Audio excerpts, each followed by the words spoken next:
most of us are not aware of what we're telling ourselves in our internal dialogue. And so we don't know when we are under the spell of these mind stories. I don't like to argue, so I say nothing and fume for days. How do I set boundaries without sounding like a jerk? I hate the idea that I might accidentally offend somebody, so sometimes I'd just rather say nothing at all.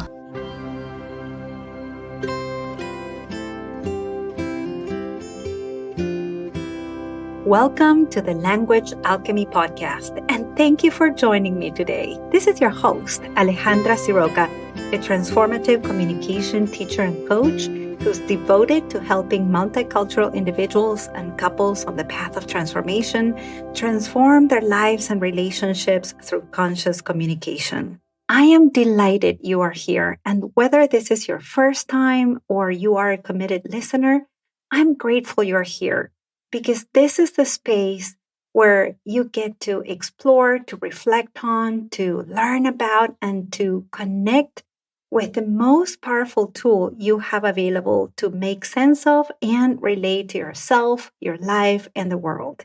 And that tool is your language. In the last few episodes, starting with episode 112, I started a series on self-reflection and the language we use in our internal communication. In episode 112, I helped you understand your internal communication system and to reflect on it.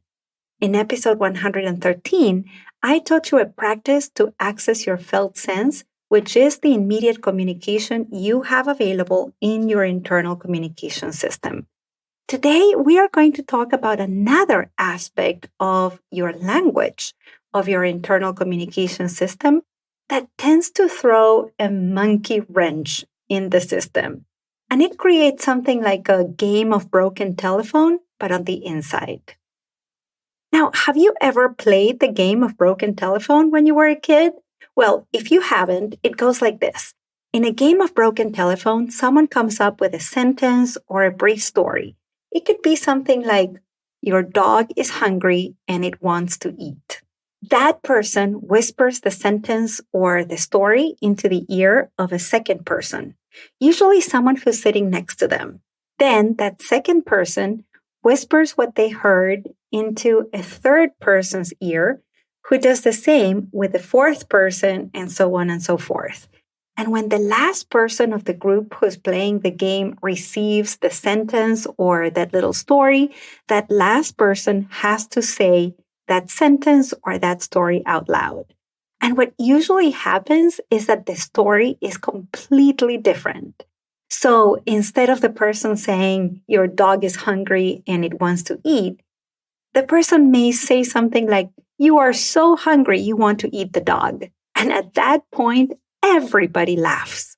I love this game because what this game shows is that number one, we don't listen very well because we're not fully present. We haven't been taught how to listen. And number two, that we tend to listen through our own filter, through something that is familiar to us or that we add a layer of thought to what's being said.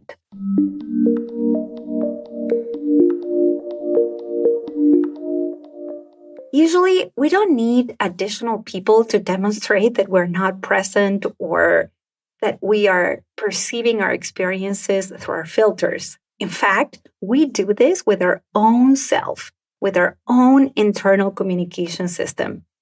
And the truth is that we do it more frequently than most of us would like to admit.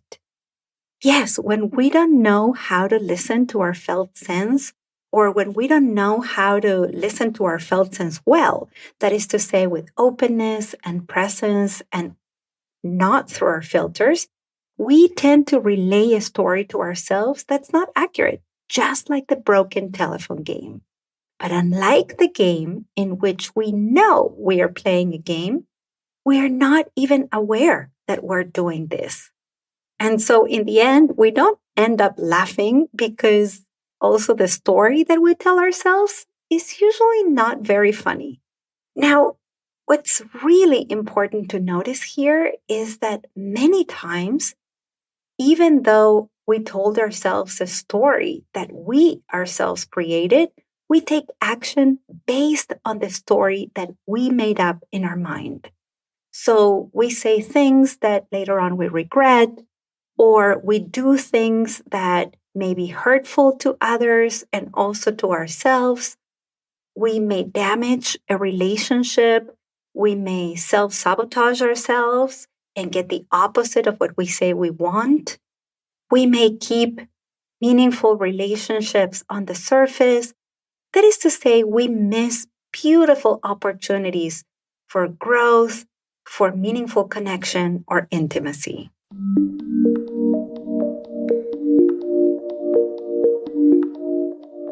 Let me give you an example from one of my communication coaching clients.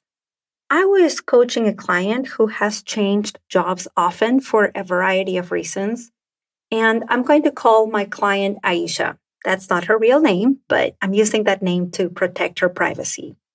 Aisha had recently started a new job, and within a few weeks, her boss was fired, and she was assigned to a new one, a new manager. This new manager was also in charge of another team, and now the amount of people they had to manage doubled. In our session, Aisha told me that she was very upset because her new manager didn't like her, and she was sure that this new manager was setting her up to fail, and soon enough, she would be fired. In fact, Aisha had already started to look for a new job. One of the reasons why Aisha was so upset is that this new manager had not met with her.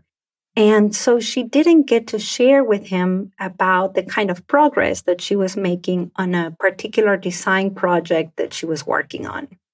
After asking Aisha a few questions, I noticed that Aisha was telling herself a story. Because I asked her if the manager had met with others. And when Aisha started to answer my questions, she revealed that this new manager had not met with 90% of the team.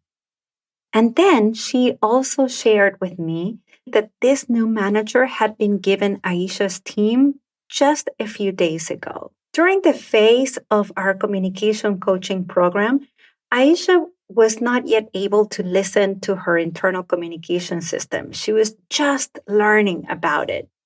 And she was very new at connecting to her felt sense. And so she bypassed listening to her internal communication system, connecting to her felt sense, and she went straight to her mind, which, by the way, is what most of us habitually do, because that's what we have been taught to do when we were children learning to communicate. We were not taught to notice our bodies and direct our minds. And the thing is that when we are not in control of our minds, when we don't know where our minds are, our minds tend to create stories, just like the players of the broken telephone game. The story Aisha's mind created communicated to her that her new manager had set a trap for her, that this new manager wanted her to fail because they didn't like her, and that she was about to get fired. When we were able to bring awareness to the story that her mind was creating, she was able to realize that this story was actually a familiar one. It had a familiar theme that for her had originated when she was young. The story for her was about not being seen, somehow getting in trouble, and being abandoned. Now, this story Aisha's mind created generated a lot of anxiety for her. In fact, she had not been able to sleep the night before, worrying about being fired. And all of this was because of the story that she was telling herself in her internal dialogue.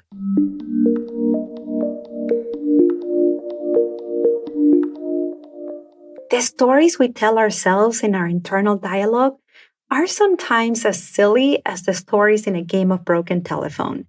But these stories can have a negative impact to our physical and mental health.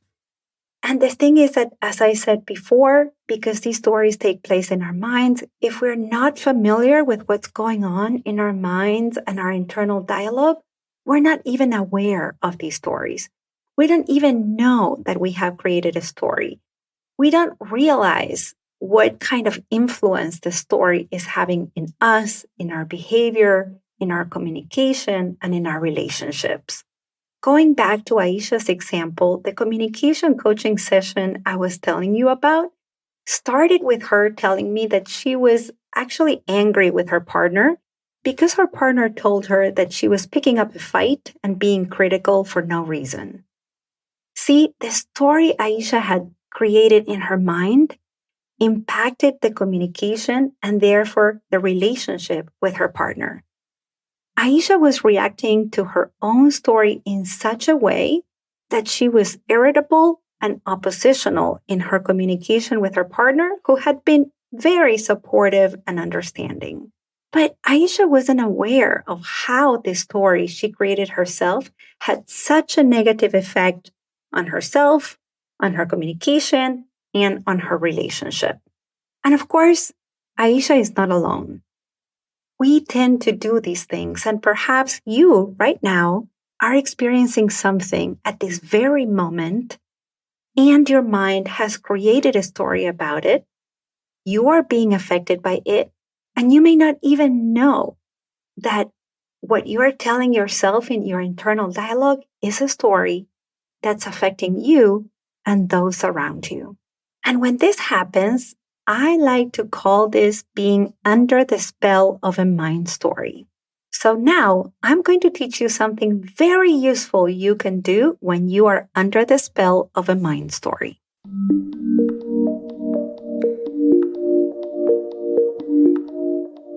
Now, when do these stories show up? They tend to show up when we're having a hard time, when we are afraid that we're going to have a negative experience, or when we have really high hopes and expectations that something super wonderful should happen. So, what can you do about it? Well, I'm going to teach you one of the things that you can do. When you find yourself having a hard time, when you notice saying to yourself something like, I can't deal with this is too much. Or when you hear in your internal dialogue something like, I'm afraid XYZ is going to happen. Or I really hope XYZ will happen or else. When you hear something like this in your internal dialogue, then I suggest you do the following. First, give yourself the space to pause and ask yourself if there's a story you are telling yourself. Then, either write the story down or share it with someone who can be present and compassionate with you. This is very important because if you share it with someone who's going to make your story bigger than it is, or someone who's going to judge you or make fun of you for having this mind story, then that's not going to be in the least helpful. The third step is to ask yourself about what kind of evidence you have that this story is not true or not completely true. In the case of Aisha, we found out that her new manager did have a meeting with the whole team. Aisha even remembered that the manager made eye contact with her at some point. And also that the manager said it was going to take some time to readjust and get to know everyone because their responsibility had just doubled. Finally, another piece of evidence was that the manager had not met with 90% of the team yet. And when we looked at the deadline of the project Aisha was working on, then Aisha realized that her design project didn't have an urgent deadline. This step about finding the evidence of what's not true or not completely true about the story can bring you a lot of relief, or at least that's what Aisha experienced.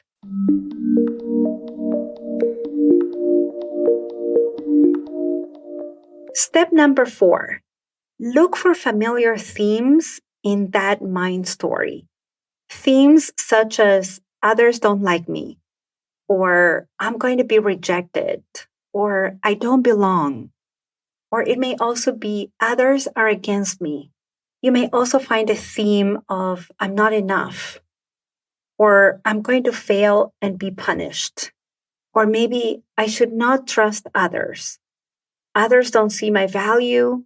Others don't care about me. I'm not loved. It could be another theme of getting in trouble, like I'm going to be in trouble. I'm going to be fired. I'm going to be let go. I'm going to be broken up with. Or it may be a theme of loneliness. Or it may be a theme of lack of safety, such as I'm going to be in danger and nobody will protect me. Now, this fourth step takes a lot of awareness. But if you do these 4 steps enough times, you will find the familiar themes. Now, the last step, step number 5, is to connect to how you want to talk to yourself when these stories come up and you hear them in your internal dialogue. In Aisha's case, she said she wanted to talk to herself with kindness by noticing her felt sense first, and that then she wanted to learn to tell her partner that she was having a hard time, but without a tone of irritation and without criticality.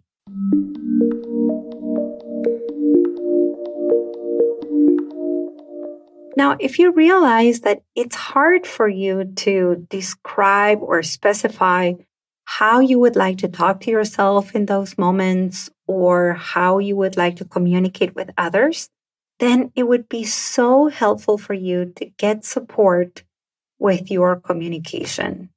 If you'd like to contact me and find out more about my communication coaching programs, you can set up a reduced cost consultation with me. Just go to languagealchemy.com/work with me. And let's find out if you would benefit from a customized communication coaching program. I'll add the link in the show notes. And now let's recap what you've heard in this episode. In this episode, we reflected on another aspect of our internal communication system that throws a monkey wrench when we don't know that it's operative. And that is the stories we create in our mind. I shared with you that most of us are not aware of what we're telling ourselves in our internal dialogue. And so we don't know when we are under the spell of these mind stories. So today, I shared with you 5 steps to break the spell of a mind story. Throughout the episode, I told you about a communication coaching session with a client and how she was able to break the spell of her mind story. And in the end, I encourage you to get support if you now notice you need it. Thank you so much for listening. And a special thanks to all the people who have told me lately how much they've been enjoying the podcast. Thank you, Patricia, Daza, Lauren, Lee, Denise, Kathy, Claudia, and Deborah. Until next week, and as we say in Argentina, ciao ciao. Original music by Carrie Lapo. You can find all links in the show notes at languagealchemy.com.